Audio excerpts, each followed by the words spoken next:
नमः संभवाय मंत्र का पाठ करते। ओम नमः संभवाय च मयो भवाय च नमः शंकराय च मयस्कराय च नमः शिवाय च शिवतराय च। ओम शांति शांति शांति। उस सर्वव्यापक परम पिता के प्रति हम सभी लोग नत सिर होकर के कृतज्ञता प्रकट करते हैं। आप सभी विद्वत समुदाय और विदुषी समुदाय जो उपस्थित हैं, आपके लिए मेरा यथायोग्य अभिवादन, कनिष्ठों को सस्नेह आशीर्वाद। योग दर्शन प्रगति पर आगे बढ़ रहा है। कक्षा 28 पहुंच गई है। हमारी अवधि थी 30 कक्षाओं में इसको पूर्ण करना है। तो इससे कक्षाओं से पहले हमें हमारा लक्ष्य मिल गया है। संपूर्ण योग दर्शन पढ़ लेने पर केवल जो 3 सूत्र हमने पढ़े हैं, क्या सूत्र है कि सही पूर्वेशामपि गुरु कालेन अनवच्छेदात् तत्र निरति स्वयं सर्वज्ञ बीजम क्लेश कर्म विपाकाशैरपरामृष्टः पुरुष विशेष ईश्वरः। यही 3 महत्वपूर्ण सूत्र हमें याद रहेंगे। और फिर एक वेदांत का सूत्र हमें याद रहेंगे कि आनंदमयो अभ्यासात। फिर आगे साधना जैसे जैसे आपकी बढ़ती जाएगी ये 3 भी भूल जाएंगे। आनंदमयो अभ्यासात, आंखें बंद करते ही एक सूत्र आपको केवल स्मरण में आएगा, आनंदमय अभ्यासात। वहीं से आपकी साधनाएं शुरू होगी। तो निश्चित रूप से 30 कक्षाओं में ही सार आपको मिल जाते हैं और 30 कक्षाओं के अंदर आज की कक्षा महत्वपूर्ण है। और जो लोग जुड़े हैं निश्चित रूप से स्वागत के अधिकारी हैं, धन्यवाद के अधिकारी हैं। इससे पूर्व हम आज की कक्षा शुरू करें, इंदिरा माता जी या इंदिरा माता जी कहें तो उनका एक बढ़िया प्रश्न है कि कुछ साधक जो होते हैं वे मृत्यु को प्राप्त करते समय प्रारब्ध के कुछ बचे कुछ फल होते हैं, उनको भोग कर शरीर शांत करते हैं। तो वृद्धावस्था में साधक होने पर भी उनको कष्ट, तो हम उम्मीद लगाते हैं कि ये उनके प्रारब्ध, बचे कुछ प्रारब्ध है, इसके बाद उनको और शरीर। लेकिन कुछ ऐसे साधक भी होते हैं सुखद मृत्यु को प्राप्त करते हैं, हंसते हंसते मृत्यु को प्राप्त करते हैं। जैसे मैंने पिछली कक्षा में उदाहरण दिया था, बलराम जब संपूर्ण सुनामी में सारे मारे गए तो अब बलराम समाधिस्थ होकर के अपना शरीर त्याग दिए, कोई कष्ट नहीं, कुछ नहीं। तो उस समय साधना की प्रौढ़ता थी। तो ऐसी स्थिति में हम क्या समझें कि इनके भी कुछ प्रारब्ध नहीं बचे। तो निश्चित ही है जो साधक ऊपर उठ चुके होते हैं उनके थोड़े प्रारब्ध बचे हुए होते हैं। और जैसे हमने पढ़ा, मौत बिना विश्लेष दुख दिए किसी को भी नहीं लेती है। ये पंक्ति तो आपको याद रखनी है, योग दर्शन से हमें मिली है। विश्लेष दुख यानी स्थूल शरीर के अंदर सूक्ष्म शरीर है, जब सूक्ष्म शरीर स्थूल शरीर से निकलेगा तो एक शरीर से दूसरा शरीर अलग होगा। विश्लेष का मतलब अलग। तो उस समय थोड़ा बहुत तो दुख होगा, वो साधना के स्तर पे है। और सत्यपति जी का जो शरीर शांत हुआ, जिनके हम दर्शन पढ़ रहे हैं, जिनकी व्याख्यान का आनंद, जिनके व्याख्यान का आनंद ले रहे हैं, उनके भी कुछ कर्म प्रारब्ध गलत बचे हुए थे। आज आप पढ़े कि प्रारब्ध के ऐसे भी कर्म होते हैं और वो कुछ क्रियमाण कर्म के साथ मिलकर के आपको दुख देते हैं। जैसे इंदिरा माता जी के कारण, पहले इसको समझ लेंगे। एक धनी व्यक्ति है, और उसके कहीं 50,000 रुपए खो गए। धनी अभी अनिल अंबानी के बहुत बड़ी हानि हो गई, नुकसान हो गई, कई करोड़ रुपए उसके डूब गए। तो अनिल अंबानी आत्महत्या तो नहीं कर लेगा ना, क्योंकि वो उसको झेल जाएगा। कुशलस्य महत्यापकर्षणम, अभी आएगा एक सूत्र, व्यास जी बताएंगे कि ऐसे कुशल स्थिति आपको प्राप्त हो जाएगी, ऐसी कुशल स्थिति उस समय आपकी जो हानि होगी, आपको जो पीड़ा होगी वो बर्दाश्त तो हो जाएगी। तो ऐसी स्थिति में अगर सत्यवती जी को कष्ट हुआ, निश्चित रूप से इसका तात्पर्य यह हुआ कि क्रियमाण कर्म के साथ कुछ प्रारब्ध कर्म मिलकर के उनको कष्ट दिए, लेकिन वो तो बैरागी थे, तो इसलिए उनको आवश्यकता नहीं रही, किसी बड़े डॉक्टर की आवश्यकता नहीं रही, साधना के मार्ग पे वो उसको झेलते रहे। जैसे बड़े व्यक्ति की धन हानि हो, वो व्यक्ति आत्महत्या नहीं करता, थोड़ा सा तनाव को प्राप्त करता, तो उसी तरह शारीरिक कष्ट है तो थोड़ा सा कष्ट वो अनुभव करता।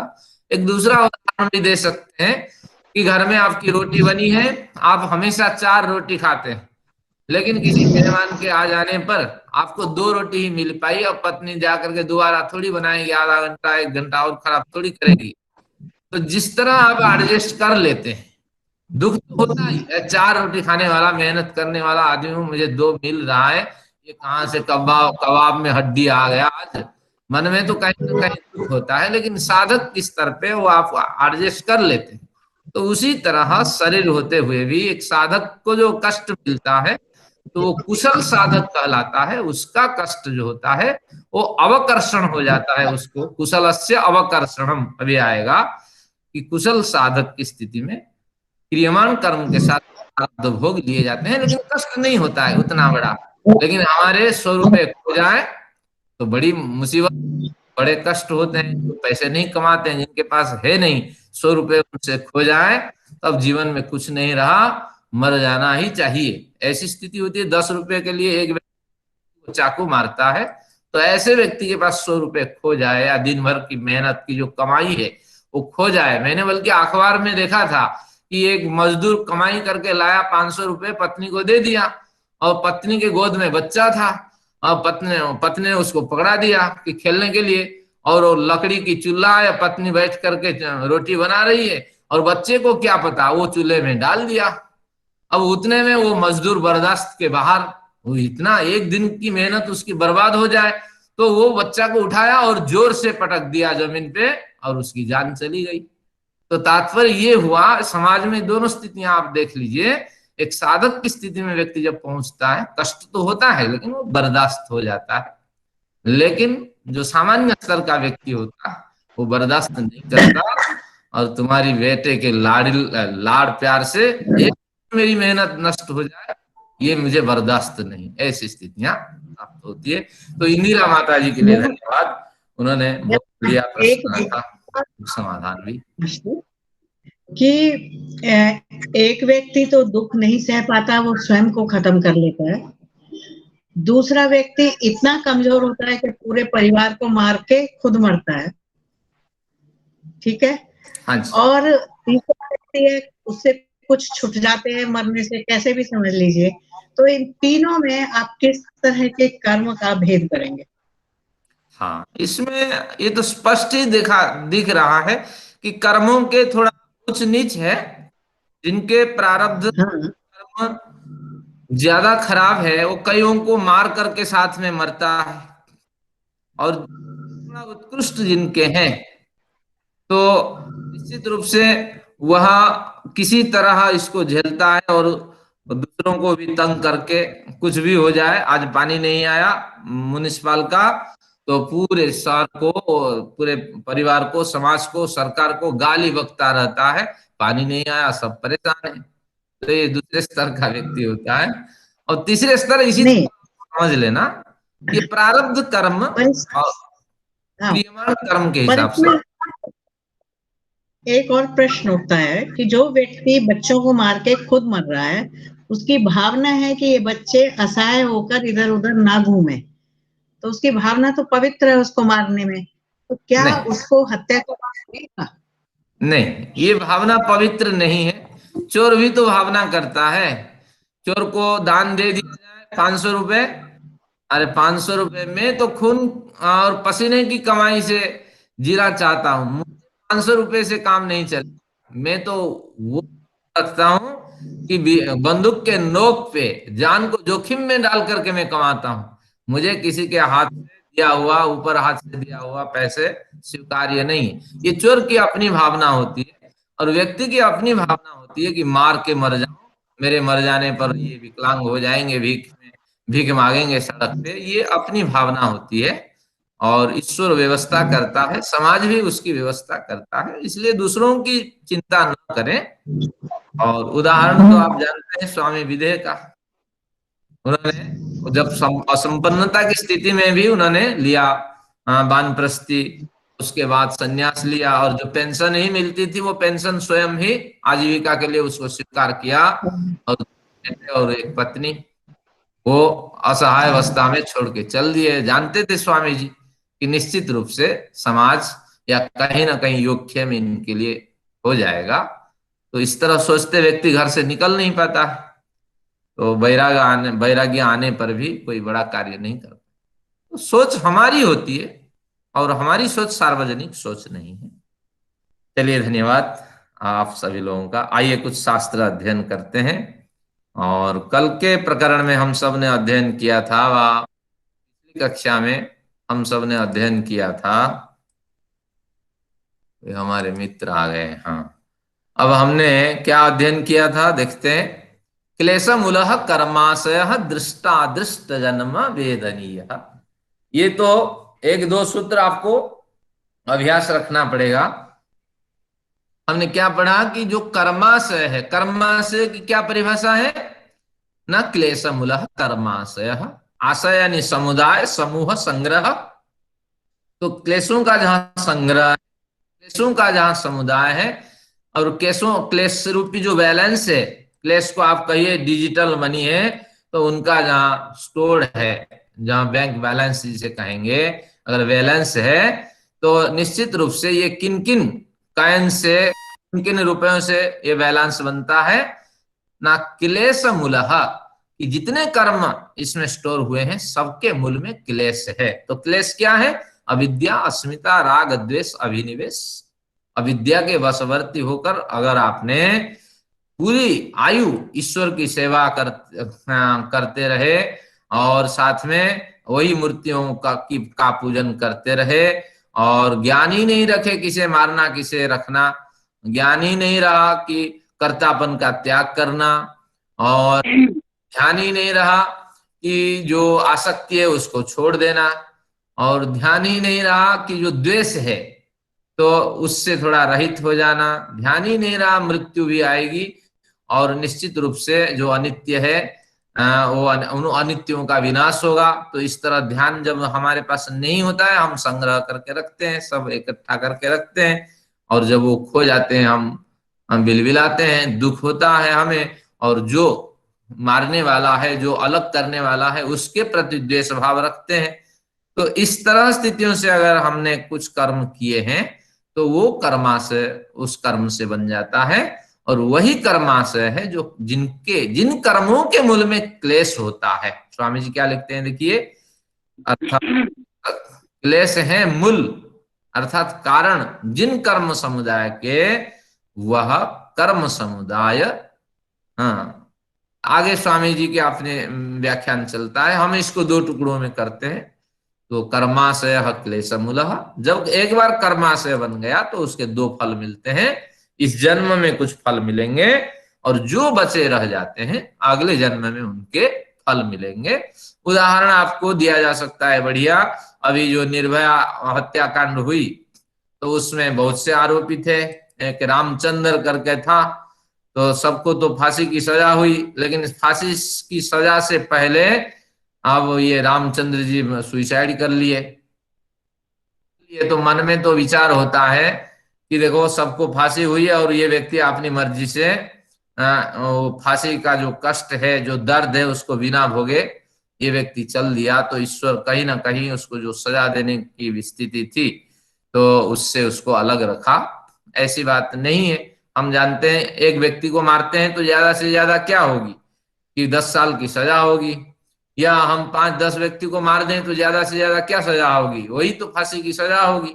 अगर हम 5,000 व्यक्तियों को भून देते हैं गोली से, तो फिर हमारे लिए कौन सी सजा होगी, तो वही फांसी की सजा होगी।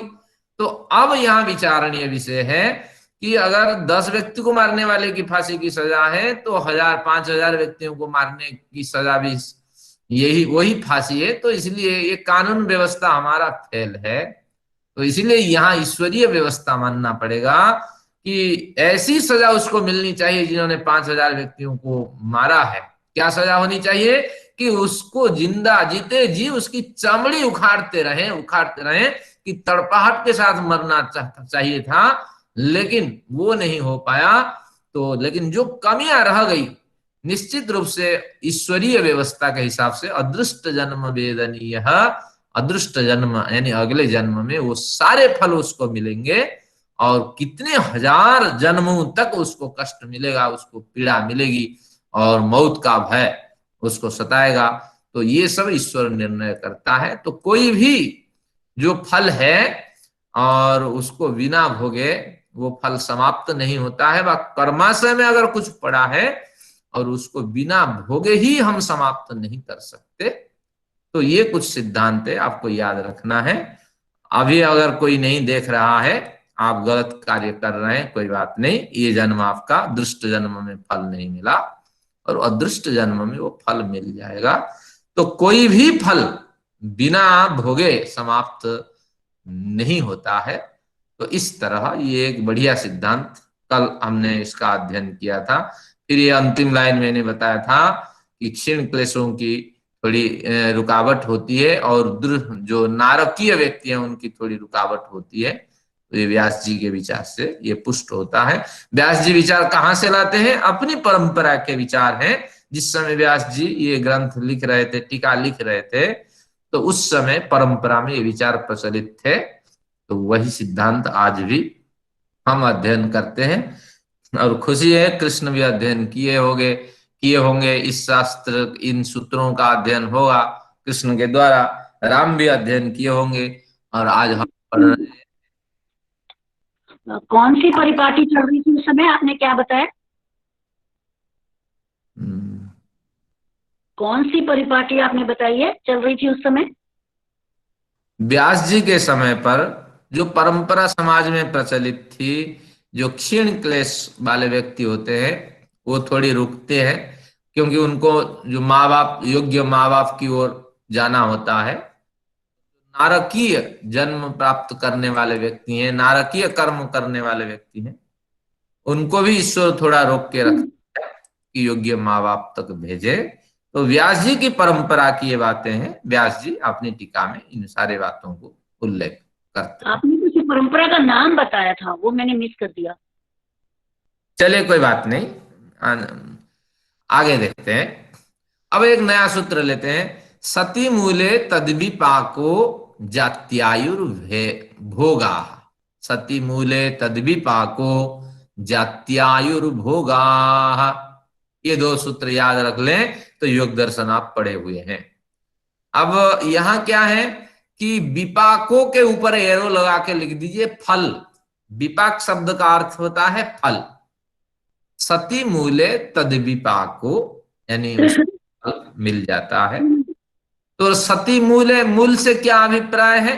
अभी हमने पढ़ा था क्लेशमूल कर्माशय, यानी कर्माशय क्लेश अगर मूल में है, 5 क्लेशों में से कोई सा भी क्लेश अगर मूल में है, और उस क्लेश से प्रेरित होकर अगर आपने कुछ कर्म किया है, तो वह कर्म कर्माशय बनाएगा।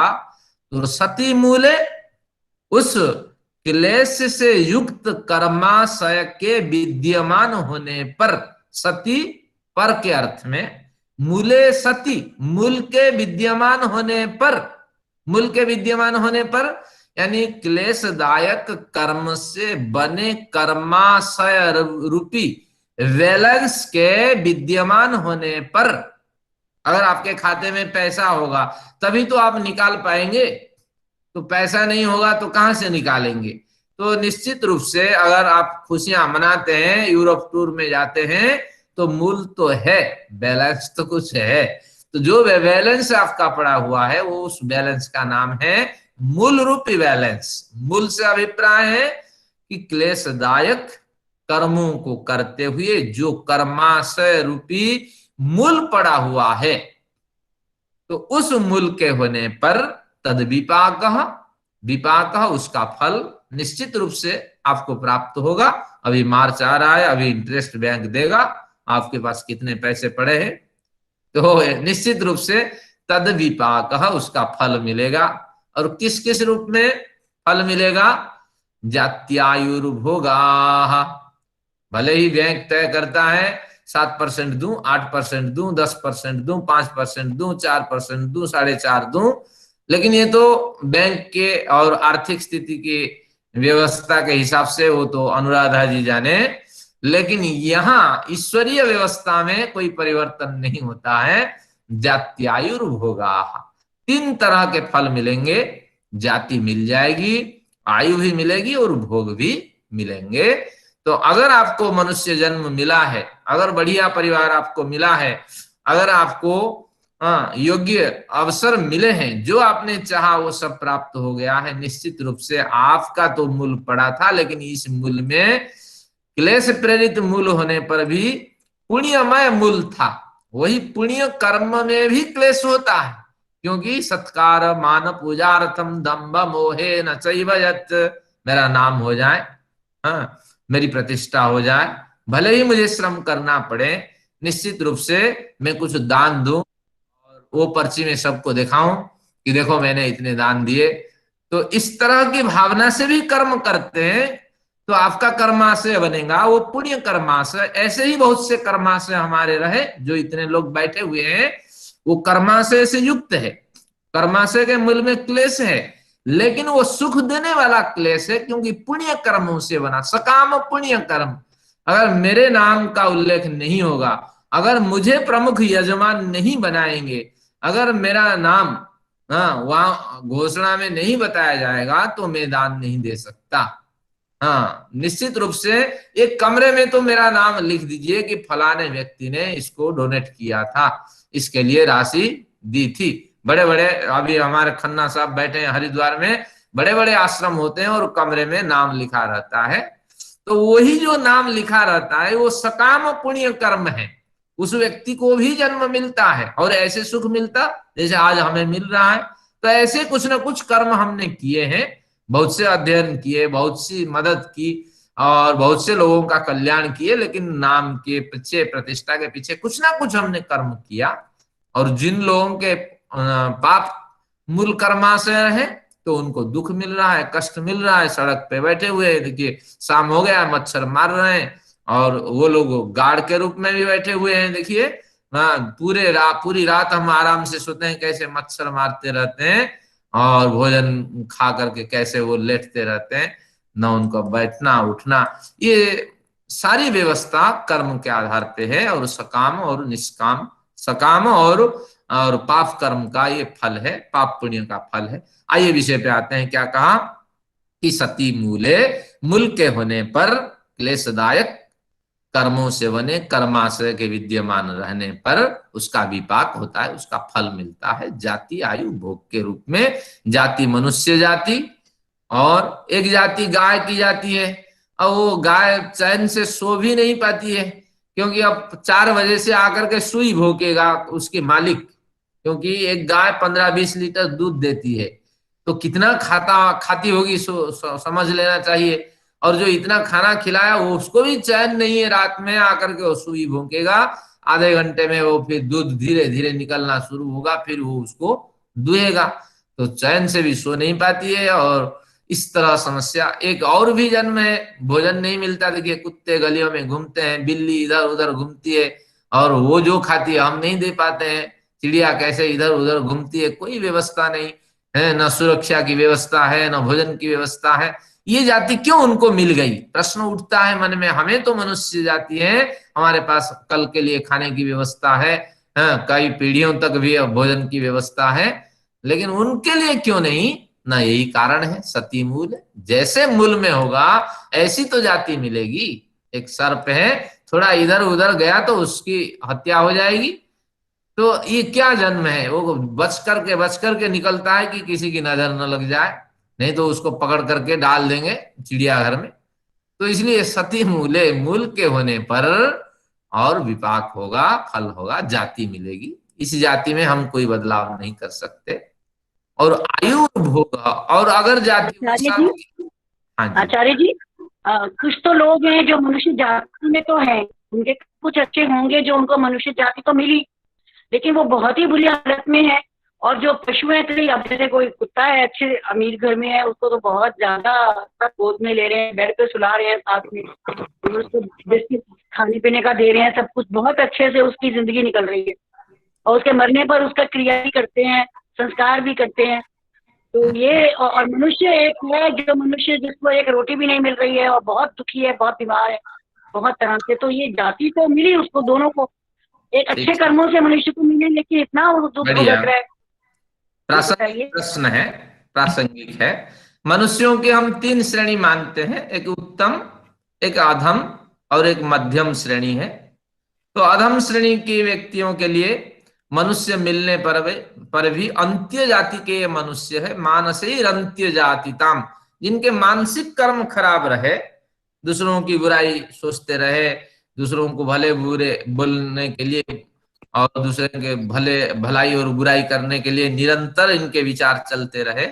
तो इस तरह बुराइयों से जिनका जीवन, मानसिक जीवन व्यतीत हुआ, वो निकृष्ट मनुष्य के श्रेणी में जन्म लेते हैं। और उनके लिए भोजन की समस्याएं हैं, सुरक्षा की समस्याएं हैं, रैन बसेरा में रहते हैं।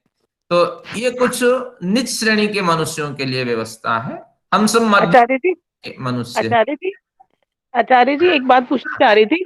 जैसे अगर मच्छर है, हम मच्छर को मार देते हैं, या हम कॉकरोच कॉकरोच वगैरह को कॉकरोच वगैरह को मारते उत्तर हैं, चल रहा है, तो पहले एक बार उत्तर तो पूरा हो जाने दो, जो हाँ आचार्य जी हाँ, उत्तर दे कोई बात प्रश्न नहीं, का ठीक पूर्ण हो है। जाने दो, फिर आप प्रश्न हाँ, पूछना ना। सभी सभी प्रश्नों के उत्तर देंगे क्योंकि ये प्रासंगिक विषय है, समझना है। चलिए मनुष्यों की श्रेणी बना देते हैं। हम मध्यम श्रेणी के मनुष्य हैं, कोई बड़ी हमारे पास इतनी रकम नहीं है, और जो भी है उस रकम के माध्यम से हमारी तुलना नहीं हो सकती। साधना के हिसाब से यहाँ मनुष्यों की श्रेणी बनती है। तो मध्यम श्रेणी के मनुष्य हैं, और निच श्रेणी के मनुष्यों के लिए समस्या है, और उच्च श्रेणी के साधु संत महात्मा आदि होते हैं। तो इस तरह मनुष्यों की व्यवस्था है। अब लेते हैं कुत्तों की व्यवस्था। अगर कोई कुत्ता सुखपूर्वक जीवन जी रहा है, ये कुत्ते के कर्म नहीं, ये ध्यान रखिए। क्योंकि जब भोग योनि, मनुष्यतर योनि जब हमें मिल जाती है, तो वहां कोई गुंजाइश नहीं कि वहां भी वर्ग हो तीन, उत्तम वर्ग, मध्यम वर्ग, अधम वर्ग, ऐसा कोई नहीं है। लेकिन वहां क्या होता है कि जिन लोगों के द्वारा कुत्ते को सम्मान दिया जा रहा है, कुत्तों के लिए अंत्येष्टि क्रियाएं की जा रही है, एक कुत्ते को जीने के लायक बनाया जा रहा है, तो कुछ सकाम पुण्य कर्म उन्हें भी मिल जाते हैं। तो इस तरह, लेकिन बारीकी से देखे जाए वहां भी वर्ग हो सकते हैं, क्योंकि पशु है, सभी पशुओं को बीमारी नहीं पकड़ती है, कुछ पशुओं को भी बीमारी पकड़ लेती है, वहां भी हो सकता है। लेकिन ज्यादातर जो शास्त्रीय सिद्धांत है वो कहता है मनुष्यों से भिन्न प्राणियों में भोग योनि की संज्ञा है। तो भोग योनि तो भोगने के लिए है। अगर भोग योनि प्राणियों को कोई खुशी दे देता है, कोई सुख दे देता है, जैसे मैं निकलता हूँ शहर के लिए, देखता हूँ एक पंजाबी गाड़ी में बैठ करके वो देता रहता है कुत्तों को, चिड़ियों को खाना देता हुआ निकलता है, और सड़क गंदा करके निकलता है। तो जो भी हो, तो उसकी एक प्रवृत्ति है, कुछ देना है। अगर देता है तो सकाम पुण्य कर्म उन्हें मिल जाते हैं, या निष्काम पुण्य कर्म उन्हें मिल जाते हैं। लेकिन जो भोग योनि के प्राणी होते हैं, उनको अपने भोग ही भोगने होते हैं। और अगर वो उनको प्राप्त करके उस मालिक के प्रति तो वो अपना आभार व्यक्त करने की उनकी बुद्धि होती नहीं है, क्योंकि उस स्थिति में, यानी जैसे उनको सिखाया जाए, जैसे एक सेना में एक कुत्ता है, कुत्तों को जैसे सिखाएंगे वो इसी तरह आभार व्यक्त करेंगे। अगर न सिखाएं, केवल भोजन दिया जाए, वह आभार व्यक्त नहीं करेंगे, क्योंकि उनकी अपनी समझ होती नहीं।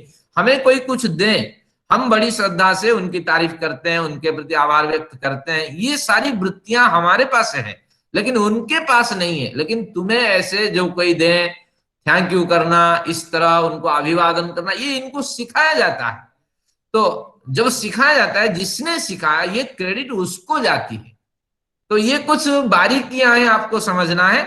लेकिन ऐसा नहीं है कि पशु योनि भी हमें हमारे प्रति आभार व्यक्त करता है और पशु योनि भी हमारे प्रति कृतज्ञता का भाव व्यक्त करता है, ऐसा नहीं है।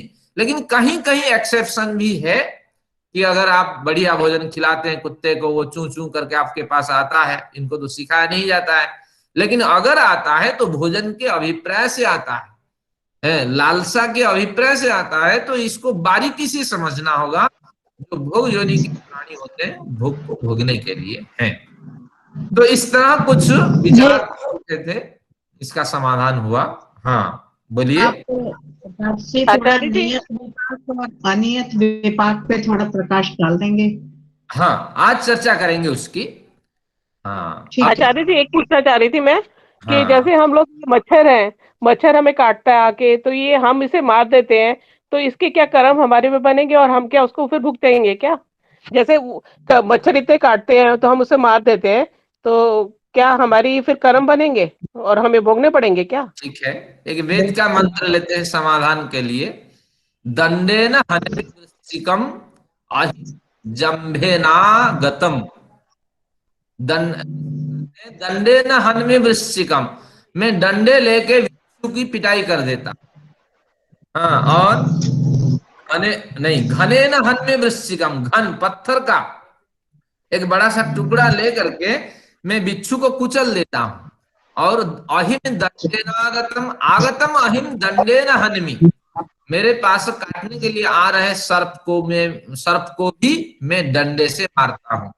आत्मरक्षा के लिए 3 लेवल होते हैं। तो आत्मरक्षा के लिए हम ऐसी हिंसा कर सकते हैं, लेकिन कोशिश करें हम हिंसा न करें। ये पहली हमारी कैटेगरी होनी चाहिए।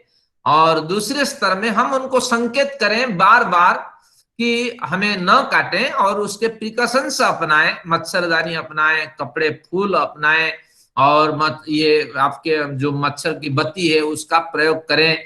ये पूरी कोशिश आप करते रहिए। अब जब तीसरे लेवल पे वो पहुंच जाता है कि आपको दुख देता है और जिसके कारण से आपकी नींद खराब होती है, तो ऐसी स्थिति में अचानक विवशता के कारण आतंकवादी न्याय से ऋषि भी कहते हैं, मैं घन से, घन यानी पत्थर के टुकड़े से भी कुचल देता हूं बिच्छू को, और डंडे से भी सर्प को मारता हूं। तो ये सिद्धांत है। लेकिन कोशिश करें कि इन सब से दूर रहें और इनको भगाते रहें। अब बहुत कुछ हम कर सकते हैं, बैठते ही हम तुरंत मारने लगते हैं, लेकिन हम कोशिश करें कि बैठे ही ना शरीर में। तो इस तरह प्रिकॉशंस अपनाएं, और अगर इस तरह जीवन जीते हैं तो कम पाप होगा। जागरूक व्यक्तियों के पाप कम होते हैं, और जो अजागरूक व्यक्ति हैं उनके ज्यादा पाप होते हैं। इस तरह कर्म तो मतलब बनता है। जहां हिंसा हुई तो निश्चित रूप से आपका कर्माशय बना, और वो थोड़ा सा फल दें या ज्यादा फल दें तो कुछ तो बनता ही है। तो इसलिए मच्छर नहीं रखना और विपरीत परिस्थिति में इनकी हत्या करनी। चलिए, आचार्य धन्यवाद। जी, एक प्रश्न था आचार्य जी, रख सकते हैं अभी आप? हाँ हाँ बिल्कुल। हाँ जी। आपने एक उदाहरण दिया कि एक व्यक्ति सबको, जानवरों को बांटता हुआ जाता है, उसकी शायद इच्छा होगी कि वो अच्छा कर्म करे उसको, और सकाम कर्म का जो फल होगा वो सुख देने वाला होगा। बांधता तो है पर सुख देने वाला होगा। और यदि एक दूसरा व्यक्ति वही कर्म करे लेकिन निष्काम करे, तो क्या सुख देने वाला नहीं होगा? बहुत बढ़िया। निष्काम कर्म अगर है, अगर वही व्यक्ति, बांटता हुआ जो व्यक्ति, वह दिखावा के लिए न करे और वो समझे कि मैं ही समझता हूं, मैं जानकार व्यक्ति हूं, क्योंकि इनके लिए भोजन की समस्याएं हैं और इसलिए मैं इनकी मदद करूं, वही व्यक्ति समझे कि निश्चित रूप से मेरे पास सामर्थ्य है तभी तो मैं ये कार्य कर रहा हूं, इस भावना से अगर वो करें और चैन बेचैनी के साथ उसकी नींद खुल जाए कि ज्यादा भीड़ भाड़ हो जाए तो पशु भाग जाएंगे, तो अगर साधना के स्तर पे इसको अपना ले तो ये इसके निष्काम कर्म कहलाएंगे। और मुक्ति के बहुत से सारे साधन होते हैं, निष्काम कर्म भी एक साधन है, लेकिन ध्यान रखना केवल निष्काम कर्म से मुक्ति नहीं मिलेगी, क्योंकि अभी आपने पढ़ा विद्या भी चाहिए और दोनों के ज्ञान चाहिए, यानी बिना साधना के, बिना समाधि के और बिना क्रिया युक्त अनुष्ठान के केवल कर्म से आपको निष्काम कर्म तो बन जाएगा, लेकिन वही निष्काम कर्म घूम फिर करके फिर सकाम कर्म के फल देने लगेगा, क्योंकि उसके अंग 3 होते हैं, ज्ञान कर्म उपासना। केवल ज्ञान उपासना से आप मुक्ति नहीं प्राप्त कर सकते, केवल कर्म साधना से ही निष्काम हो उससे मुक्ति नहीं मिल सकती, उपासना भी चाहिए समझ पूर्वक। ये तीनों अगर हो तभी कल्याण हो सकता है। छांदोग्य उपनिषद में इसकी बड़ी चर्चा है कि इस तरह निष्काम कर्म करने वाला मुक्ति के अधिकारी है या नहीं। वो कहेगा धीरे धीरे जब दोनों कर्म नहीं होंगे कहीं ना कहीं सकाम उसके अंदर आपको दिखाई पड़ेगा, तो इसलिए पथभ्रष्ट हो जाना है। चलिए, बढ़िया विचार आप सभी लोगों के, धन्यवाद। आते हैं कुछ और शास्त्र हैं। एक छोटा सा मैं हाँ, प्रश्न रखिए, क्योंकि ये प्रकरण आज रोचक है, रखिए। आज का ये जो संदर्भ है मच्छर और हिंसक पशु, सांप बिच्छू आदि को मारने का, तो उसमें एक तर्क ये है कि ये शेर सांप आदि का जो क्षेत्र है वह जंगल है। यदि वह जंगल में है तो हमारा अधिकार नहीं है कि हम उसे मारें। यदि वह शहर में आ गया जिससे किसी के प्राणों का संकट हो सकता है, तो फिर यदि हम मार देते हैं तो संभवतः पाप शायद ना लगता हो, मेरा ऐसी मानना है। नहीं, हिंसा में तो पाप लगेगा, क्योंकि उसको मारते वक्त, पिटाई करते वक्त जो कष्ट होगा, जो पीड़ा होगी, वो पीड़ा उसको क्यों झेलनी पड़ी, पहली बात ये है। और जिस कारक से आप उसको पीड़ा प्राप्त हुई, तो उन कारकों को निश्चित रूप से कष्ट होगा, क्योंकि हिंसा का क्या परिभाषा है आगे कहेंगे, सर्वथा सर्व प्राणी नाम सर्वत्र अनभिद्रोह, यानी सर्वथा यानी सभी प्रकार से और सब जगह सभी प्राणियों के प्रति जब आप क्या करेंगे, ना हिंसा नहीं करेंगे, तब वो अहिंसा कहलाएगी। और कहीं ना कहीं हिंसा तो हुई, कष्ट तो हुआ, तड़पाहट के साथ वो गांव में आया हुआ या रेसिडेंशियल एरिया को आया हुआ व्यक्ति की, जानवर की तो मृत्यु हुई, लेकिन वो जो कष्ट हुआ है उसकी भरपाई कौन करे, पहला प्रश्न ये है। तो जितने लोग इसमें इन्वॉल्व हैं, मारने वाले, ये सब, इन सबको कष्ट मिलेगा। और इसके विकल्प भी हो सकता था कि उसको किसी तरह भगा करके, डरा करके, आग आदि देखा करके, और उसको जो वन रक्षक लोग हैं उनको सौंपा जा सकता था, लेकिन वो मौका आपने नहीं दिया। बहुत से ऑप्शन हमारे पास होते हैं, न अपना करके अगर हम सब 5-10 व्यक्ति मिल करके मार देते हैं, तो उसको जो कष्ट हुआ, वो कष्ट निश्चित रूप से आपके कर्मा से पुण्य कर्म ले करके उसकी क्षतिपूर्ति ईश्वर करेगा। तो इसलिए किसी की हत्या नहीं करनी है, ये आपको करना है। तो ये आचार्य जी, इसी संदर्भ में जो संध्या के मंत्रों में मनसा परिक्रमा के जो मंत्र आते हैं, उसमें दूसरा और तीसरा मंत्र जो है, दक्षिणा दिक् से लेके प्राची दक्षिणा प्रतीचि में, तो परमात्मा इनसे जो स्थिर श्याजी, और दूसरे में लिखा है प्रदाकु रक्षिता, तो इनसे रक्षा करता है, इन जीवों से। तो इसका क्या फिर अर्थ निकालेंगे कि वो पहले तो उनको ऐसा संस्कार दिया कि वो काटे, फिर उनसे रक्षा करा रहा है, तो इससे क्या मतलब निकालेंगे हम? हाँ, उसका एक अलग प्रकरण है कि प्राचिदिक रग्निरधिपति नहीं, किसमें असितो रक्षितादित्या रक्षिता पितर ईशव। तिरस्सिराजि रक्षिता पितर ईशव। तो वहां कह रहे हैं कि ये 3 तरह के मतलब हमारे पास ईश्वर के स्वरूप दिखाई पड़ते हैं। तो एक तो तिरस्चिराजि रक्षिता, ईश्वर यहाँ रक्षक है, प्रिदाकु रक्षिता, और हाँ नहीं, पूरी पंक्ति पढ़िए, दक्षिणाधिक इंद्रोधिपति, इंद्र यहाँ है, तिरस्चिर रक्षिता है, रक्षक है, और तरह ईसवः, यही ना। हाँ जी, हाँ जी, हाँ जी। हाँ, तो यानी बाण, रक्षक और योद्धा। इंद्र योद्धा है, तिरस्चिराजी तिरछे चाल चलने वाले जो जानवर होते हैं। हाँ तो जी। ये यहाँ आपके सर्प, सर्प इत्यादि जैसे ये लिखे हुए हैं। प्राणी है। हाँ, इंद्रोधिपति तिरस्चिराज रक्षिता हाँ जी। है, उसके मार्गदर्शन में काम करने वाला एक रक्षक है और उसके सर है, यानी उसके बाण है। इन तीनों की कल्पना की गई। ईश्वर यहाँ इंद्र के रूप में मौजूद है, हाँ यानी जी। वह जीवात्मा के रूप में मौजूद है या सर्वव्यापक परम तत्व के रूप में मौजूद है। और दो तिरस्चिर आदि तिरछे चाल चलने वाले प्राणी हैं, तो उसी स्वरूप में ईश्वर भी रक्षक है। इसमें कोई किसी तिरस्चिर आदि प्राणियों की चर्चा नहीं है। ये तिरछे प्राणी जैसे चाल चलते हैं, तो उसी तिरछे चाल चलने की क्षमता से युक्त ये परमेश्वर यहाँ मौजूद है रक्षक के रूप में, और वही भी बाण है। इसी तरह परमेश्वर के तीन स्वरूपों का यहाँ कथन हुआ है कि कहीं त्रुटि होती है तो निश्चित रूप से वो तिरछे चाल चलने वाले जो अधिपति परमेश्वर हैं, तो निश्चित रूप से हमारा अकल्याण करते हैं, रक्षा भी करते हैं और अकल्याण भी करते हैं। तो ध्यान रखना कि ईश्वर की पैनी निगाह भी हमारे कर्माशय पर है, कर्म पर है।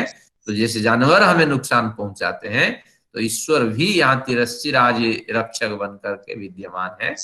तो इस तरह वो संदर्भ विशेष में अर्थ किए जा सकते हैं।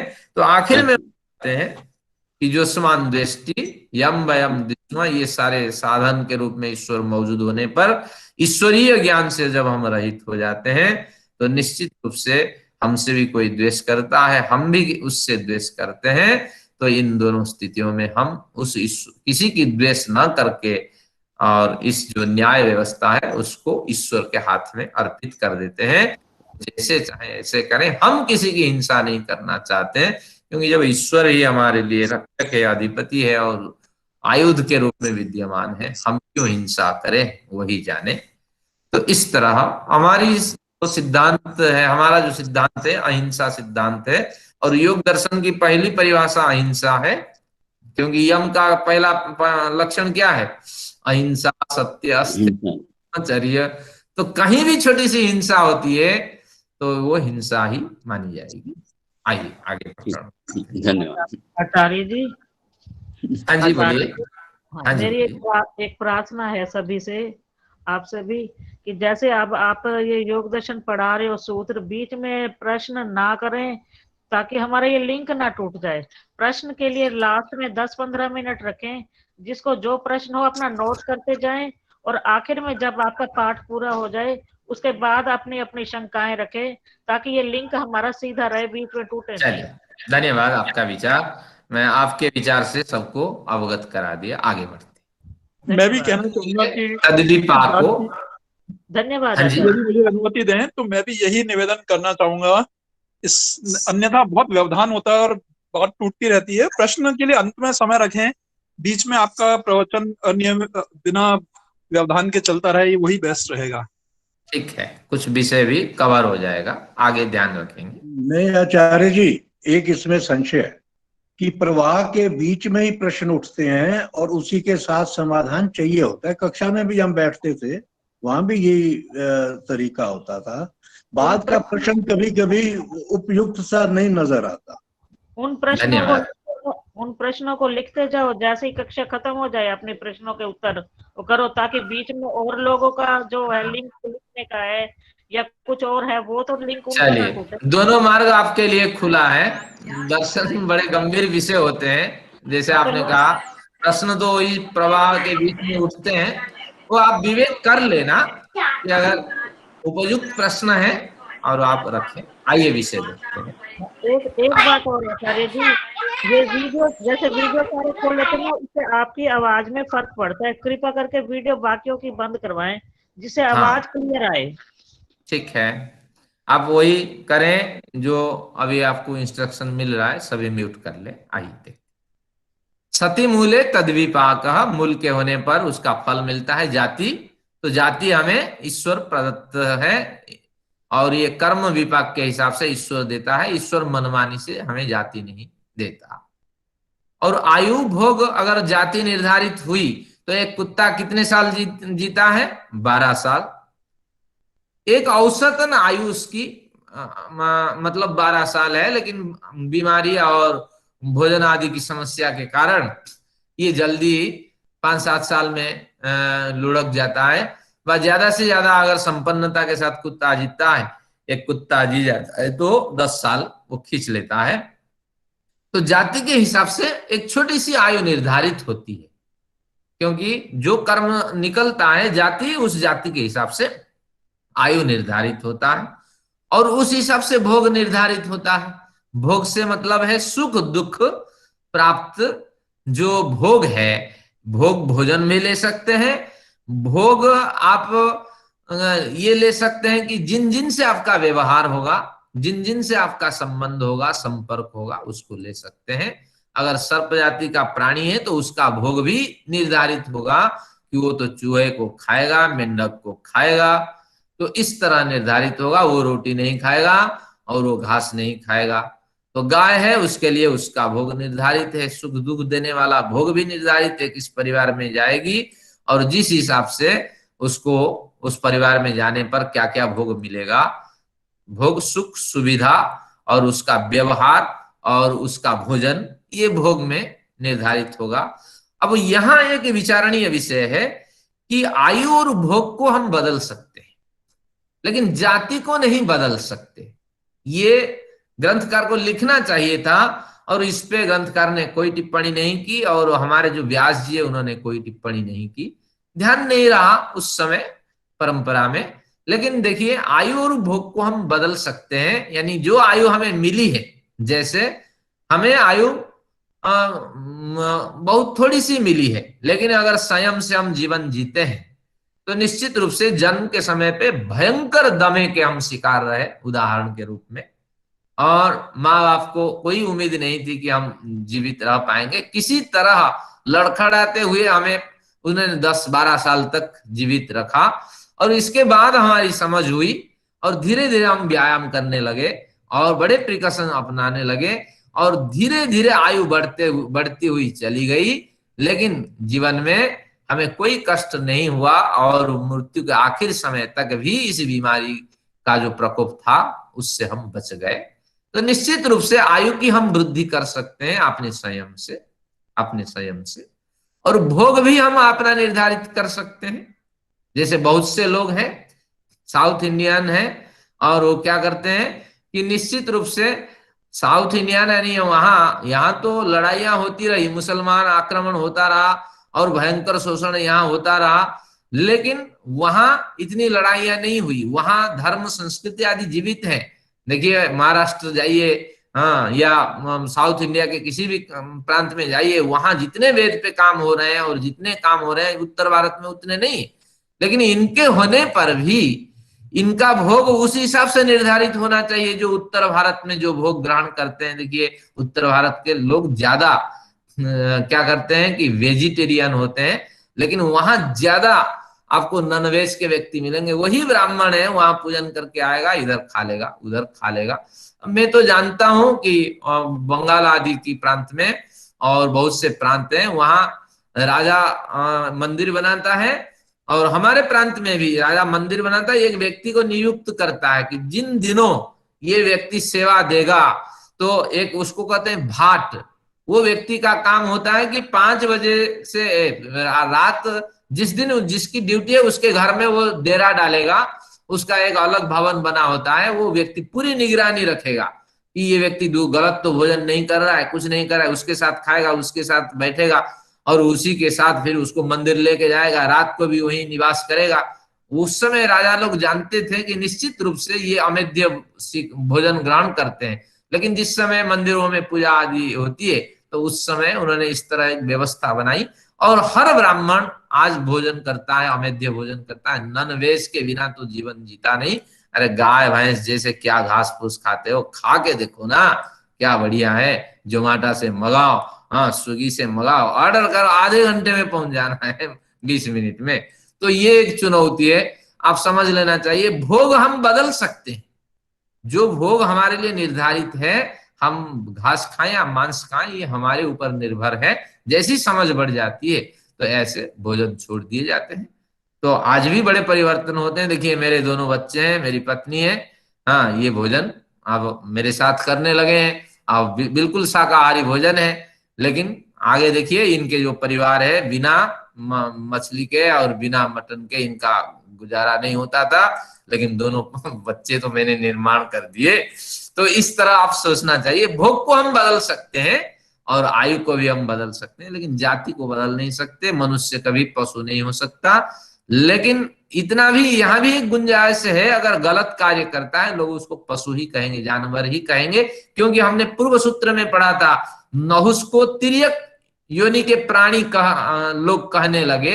राजा का इंद्र था, यानी देवताओं का इंद्र नहुस था, लेकिन दुष्ट स्वभाव के कारण, गलत व्यवहार करने के कारण, गुस्सा आदि प्रकट करने के कारण, दूसरों को दंड देने के कारण नहुस को तिर्यक प्राणी कहा गया। नंदी जो था वो शिव का अनुचर था, सेवा करने वाला सेवक था और दलित था, लेकिन उसको भी हमने पढ़ा था क्या, देवता की संज्ञा दी गई। शिव जिस समय साधना आदि में रत थे तो शिव से उन्होंने इतने टिप्स लिए और जीवन को उसने ऐसे सुधार दिया कि नंदी कहलाए देवता, लेकिन नहुस जो देवताओं का राजा था वो कहलाए पशु, तिर्यक योनि के प्राणी, तिरछे चाल चलने वाले, कभी भी हमला कर देंगे अगर स्वार्थ की पूर्ति नहीं होती हो। तो इस तरह आप समझ लेना, सूत्रकार का इतना ही अभिप्राय है कि मूल के होने पर उसका फल मिलेगा जाति आयु भोग के रूप में। और जाति कोई बदलाव नहीं कर सकते, लेकिन आयु और भोग को बदल सकते हैं। तो निश्चित रूप से आप दीर्घायु बन सकते हैं, 100 साल तक जीवन जी सकते हैं। 100 साल भी ना जिए, जो आपके प्रारब्ध के हिसाब से, अगले माँ बाप जब तक आपको नहीं मिलते हैं तब तक ईश्वर तो आपको प्रारब्ध भोगने के लिए दिया है। तो देवहितम यदायु एक मंत्र आता है वेद में कि व्यसेम भीर व्यसेम देवहितम यदायु। हे परमपिता, देवहितम देवताओं के द्वारा निर्धारित जो आयु है, व्यसेम हम उन सभी आयुओं को भोग करें। तो इस तरह प्रार्थना है।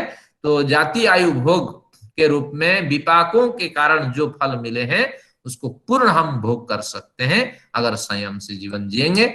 और आयु को घटा भी सकते हैं, बढ़ा भी सकते हैं। कैसे घटाएंगे? अगर गलत पदार्थों का सेवन करेंगे निश्चित रूप से आयु घट सकती है, और गलत भोग को ग्रहण करेंगे निश्चित रूप से आयु घट सकती है, और भोग बदल जाए तो निश्चित रूप से आयु पे प्रभाव डालेगा। और जाति का यहाँ जात्यंतर परिणाम हो सकता है, जाति की संज्ञा बदल सकती है, लेकिन जाति को नहीं बदल सकते। व्यावहारिक जो संज्ञा है, ये तो जानवर है, ये तो क्रोधी व्यक्ति है, इस तरह कुछ संज्ञाएं हमारी हो सकती है, ये तो बड़े साधक है, इस तरह संज्ञाएं हो सकती है, लेकिन जाति नहीं बदल सकते। अब हमारे पास समय नहीं है, लेकिन थोड़ा तो पढ़ेंगे। ये जो पूरा प्रकरण है ये पूरा पढ़ना पड़ेगा। क्यों पढ़ना पड़ेगा? क्योंकि योग दर्शन के महत्वपूर्ण सूत्रों में से 2 सूत्र हैं। कल जो पढ़े थे सूत्र 1 और आज जो पढ़ेंगे ये, आपको मेरे साथ इन पंक्तियों का आनंद लेना होगा, लेकिन कठिनाई कुछ नहीं है। और मैं इसको भाषण करके समझा देता हूं। देखिए पहला क्या दिया है, जब सूत्र समझ लिए, अब व्यास जी कुछ इसमें नमक मिर्च लगाते हैं। नमक मिर्ची यानी उसको और बढ़िया प्रेजेंटेशन के रूप में प्रस्तुत करते हैं। सत्सु क्लेशेषु कर्माशयः, क्लेशों के विद्यमान होने पर कर्माशय आपका बनेगा। क्लेशों के विद्यमान, क्लेश कष्ट को केवल नहीं कहते हैं, अविद्यादि 5 क्लेश जिनके कारण ही व्यक्ति को कष्ट मिलता है। अविद्या आ जाए तो सारे क्लेश आ जाते हैं, सारी बुराइयां आ जाती है। तो इसलिए क्लेशों के विद्यमान होने पर, इसलिए बहुवचन में क्लेशेषु कहा, कर्माशय बनता है। और विपाकारम भी, विपाक का अर्थ यहाँ क्या कहा था? फल, फल देने लगता है। जो कर्माशय होगा तो फल देगा। और भवति न उच्छिन्न क्लेशमूलः, अब इसको करते हैं नोच्छिन्न क्लेशमूल को तोड़ दीजिए, न उच्छिन्न क्लेशमूलः, उच्छिन्न क्लेशमूलः न विपाकारम भी भवति। अगर कर्म आप करते हैं अविद्या आदि से रहित होके कर्म करते हैं, विद्या प्रेरित कर्म करते हैं। विद्या क्या है? अनित्य, असूचि, दुख, अनात्म का ज्ञान रख करके यथा योग्य व्यवहार करते हैं। एक विवेकानंद स्वामी होते हैं और अभी वैशेषिक दर्शन पढ़ा रहे हैं, तो वो बार बार इस बात को रिपीट करते हैं कि व्यक्ति समझ ले जो भी कार्य करता है वो मैं शुद्ध कार्य करता हूं और शुद्ध उपासना करता हूं, शुद्ध कर्म करता हूं, इस तरह वो बार बार इसी को रट लगाए, तब जाकर के उससे अविद्या विद्या प्रेरित कर्म होने लगेंगे। तो क्या तात्पर्य है? तो शुद्ध से अभिप्राय है कि जो शास्त्र प्रतिपादित सिद्धांत है उसी के अनुसार जब हम कर्म करते हैं तो शुद्ध कर्म कहलाता है। और उपासना क्या है? जो शास्त्र प्रतिपादित सिद्धांत है, मनमानी नहीं। हमने बारीकी से कक्षा बैठ करके घंटों बैठकर शास्त्रों को पढ़ा और शास्त्रों से समाधान प्राप्त किया, तो निश्चित रूप से उसी के आधार पे हम साधना कर रहे हैं, तो वो शुद्ध उपासना होती है। और जिस उपासना में केवल ही ईश्वर की उपासना की जाती है तो वही शुद्ध उपासना। ऐसा नहीं संतोषी माँ की उपासना कर रहा हूं, ऐसा नहीं कि ब्रह्मा जी की उपासना कर रहा हूं, हाँ, ऐसा नहीं कि मैं तो अब शंकर भगवान की उपासना कर रहा हूं शिवरात्रि में। तो इस तरह बिना शास्त्रों का अध्ययन किए और भिन्न भिन्न मार्ग से आप जाते हैं। अब तो कुंडलिनी साधना कर रहा हूं। अब किस शास्त्र में कुंडलिनी साधना की बात लिखी है वो आर्ष या अनार्ष पहले तय कर लीजिए, तब जाकर के शुद्ध उपासना मिलेगी। तो देखिए कर्म हमें करना है, लेकिन क्लेश मूल से उच्छिन्न, क्लेश रहित अगर कर्म हम करते हैं, शुद्ध उपासना, शुद्ध कर्म और विशुद्ध ज्ञान यानी शास्त्र आर्ष प्रणीत साहित्य के ज्ञान के साथ व्यवहार करते हैं, तो सारे कर्म बढ़िया होंगे, लेकिन विपाकारम्य कर्म नहीं होंगे और निष्काम कर्म योग होगा और अदृष्ट कर्म उत्पन्न होंगे, अभौतिक कर्म उत्पन्न होंगे और इनसे हमें कल्याण होगा, अगला जन्म हमारा सुधरेगा। तो इसलिए कर्म तो करना है, क्लेश मूल कर्म नहीं करना है, क्लेश रहित कर्म करना है। ये व्यास जी कहते हैं, हम इसको पढ़ चुके हैं। अब कुछ उदाहरण देते हैं, 2 मिनट और है। यथा तुषावनद्धा साली तंडुलाः अदग्ध बीजाः प्ररोह समर्था भवन्ति। साली धान, सांबा धान जिसे आप कहते हैं, सांबा व्रत है, नवरात्र का व्रत है, हमें सांबा चावल खानी है, तो वही कहते हैं, उसको साली धान कहते हैं। तुषावनद्धा, अगर उसके ऊपर छिलके हैं तो उसको तुष कहते हैं। तो जिसे तुष से अगर वो आबद्ध है यानी छिलके से ढके हुए हैं, अदग्ध बीज भावा, अभी 5-7 साल हुए नहीं है, 5-7 साल हो जाने के बाद तुष से ढके होने पर भी वो उत्पन्न नहीं करते हैं बीज को, तो फिर भी अभी 5-7 साल नहीं हुए हैं, अभी 1 साल के 2 साल के हैं ये बीज, और प्ररोह समर्था, अभी उसमें समर्थ है, तो निश्चित रूप से वो नए बीज को उत्पन्न करते हैं। फिर कहते हैं दूसरे तरीके से घुमा के, नापनित तुषाः दग्ध बीज भावा, क्योंकि न अपनित तुषाः, अभी तुष निकाल नहीं दिया गया है, दग्ध बीज भाव को ये प्राप्त नहीं किए हैं, तो निश्चित रूप से यही कर्म को उत्पन्न करेंगे। फिर कहते हैं क्लेशावनद्धः कर्माशय विपाका प्ररोही भवति। क्लेश अवनद्ध कर्माशय, तो उसी तरह जब कर्माशय आपका क्लेश से अवनद्ध हुआ है, कर्माशय क्लेश युक्त कर्मों से बना हुआ होता है, विपाक प्ररोही, निश्चित रूप से हजारों को आपने कष्ट दिया है और हाँ बड़ी होशियारी से आपके पद और प्रतिष्ठा के बल पे आप उसको छिपा रखे हैं और आप उसको किसी न सातिल बुद्धि से आप उसको प्रकट नहीं किए हैं, उसके लिए आपने सामाजिक जो कठिनाई, सामाजिक जो परेशानियां पैदा की है, तो उसको आपको भोगना है। तो विपाक प्ररोही, विपाक को उत्पन्न करने के सामर्थ्य रखते हैं। नापनीत क्लेशो, न अपनीत क्लेश, क्लेश अगर फट जाता है आपके कर्म से, न प्रसंख्यान दग्ध क्लेश बीज भावो वेति, अगर आपने कर्म किया है और वो अपनीत क्लेश है, क्लेश से रहित है, तो ऐसा जो क्लेश रहित आपके कर्म है और वह भी प्रसंख्यान दग्ध क्लेश बीज भाव, प्रसंख्यान प्रकृति पुरुष का विवेक ज्ञान। प्रसंख्यान शब्द के यहाँ 3 अर्थ होंगे। अब जहां प्रकृति पुरुष का अर्थ लेंगे, प्रसंख्यान का अर्थ लेंगे, वहां 3 अर्थ लेंगे। एक तो लेंगे कि प्रकृति पुरुष का ज्ञान यानी विवेक ख्याति। अब दूसरा अर्थ लेंगे हमारा क्रिया योग। तीसरा अर्थ लेंगे समाधि। तो इन तीनों को हम अब प्रसंख्यान कहेंगे, क्योंकि हमारी समझ बढ़ चुकी है ग्रंथकार के हिसाब से।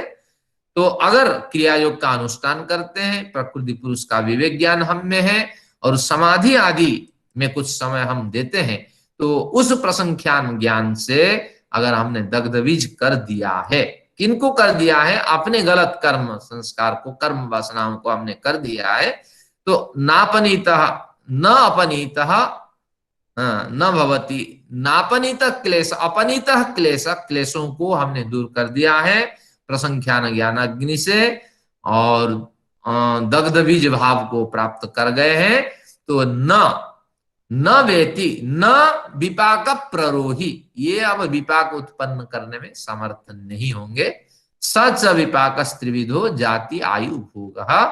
तो इस तरह अगर तुषसे आबद्ध शाली तंडुल को दग्धबीज अदग्धबीज भाव में हम बोते हैं, तो उससे निश्चित रूप से अंकुर उत्पन्न होगा। तो इसी तरह न अपनीत तुषाः, तो अगर हमने तुषों को अपनित कर दिया है, खोल दिया है और दग्धबीज की स्थिति में पहुंचा दिया है, तो निश्चित रूप से उससे कोई उत्पत्ति नहीं होगी। तो उसी तरह अगर क्लेश मूल कर्म हमारे कर्माशय में है, वो विपाक प्ररोही, निश्चित रूप से विपाक को उत्पन्न करने में समर्थ होंगे। और अपनित क्लेश हो जाने पर, यानी हमारी समझ के हिसाब से अगर हमने क्लेश रहित कर्मों का अनुष्ठान किया, प्रसंख्यान क्रिया योग से, समाधि से और पुरुष विवेक ज्ञान रूपी अग्नि से उसको अगर भून दिया, उस कर्मों से निवृत्ति प्राप्त कर ली, तो निश्चित रूप से हमारा कर्माशय अब फल देने लायक नहीं रहेगा।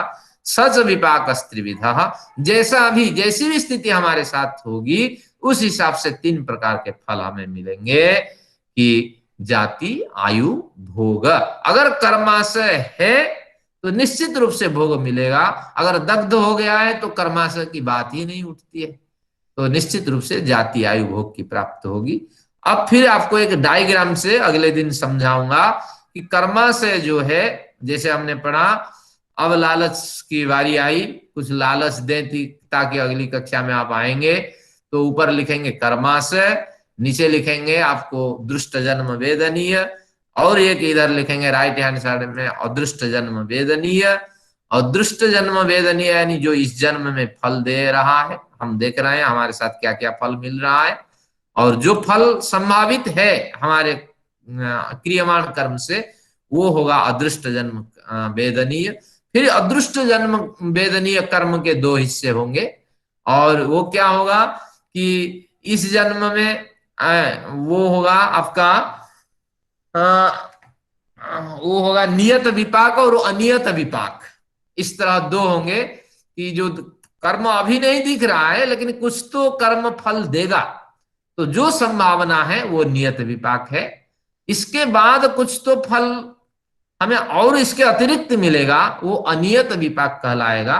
फिर अनियत विपाक के 3 भेद होंगे, और उस हिसाब से कुछ तो दग्धबीज हो जाएंगे, कुछ तो बड़े फल के साथ मिलकर के फल देंगे, फिर कुछ फल बच रह जाएगा। तो इस तरह कर्माशय इन सभी लेवल में गुजरने के कारण कभी समाप्त होता नहीं है। थोड़े ही कर्म हम करके आते हैं, प्रारब्ध लेके आते हैं, और उसको भोगते हुए फिर एक आकस्मिक कर्म हमें मार देता है, फिर हम वहां जाके पहुंच जाते हैं, फिर उसको भोगते हैं। तो इसलिए कर्माशय के बड़े लेवल होते हैं, बड़े द्वार होते हैं, जिसके कारण से वो कभी समाप्त नहीं होता है। अगर एक द्वार होता तो हम समझ के साथ उसको समाप्त कर सकते। तो इसलिए मुक्ति में भी जाएं तो कर्माशय छोड़ के जाते हैं, क्योंकि वहां से आकर के आप किस परिवार में जन्म लेंगे ये प्रश्न उठता है। हर व्यक्ति कहेगा मैं देखो अभी बड़े व्यक्ति के यहाँ से आया, राजा के यहाँ से नौकरी करके, तो मुझे राजा के घर में जैसे भोजन, घर में ऐसे भोजन होना चाहिए, पत्नी से लड़ जाएगा। तो इसलिए मुक्ति लोक से आया हुआ व्यक्ति हमेशा चाहेगा कि मुक्ति सुख मुझे मिले, लेकिन ऐसा नहीं है। बड़े आदमी के घर से नौकरी करके वापस लौटने वाला व्यक्ति जो उसकी औकात है उस हिसाब से भोजन अपने घर में ही करता है, तो इसलिए कर्मा से समाप्त नहीं होता है। वो जैसे पड़ा रहता है तो उसी परिवार में हम आते हैं, फिर वही जानवर बनते हैं, और वही बिच्छू बनते हैं, वही सर्प बनते हैं। तो इस तरह का ये प्रकरण है। अगली कक्षा महत्वपूर्ण है, सभी आइए। और कोई ज्यादा अध्ययन नहीं है, केवल हमें इस सूत्रकार को समझना है, भाष्यकार को समझना है। जो समझना था ये समझ लिए है कि मूल के होने पर जाति आयु भोग बनेगा। तो आप हिंसा न करें, ये प्रमुख अध्ययन का बिंदु रहा आज। तो इन्हीं विचारों के साथ आज की कक्षा को यहीं विराम देते हैं। कुछ प्रश्न जिन लोगों के हैं वो रख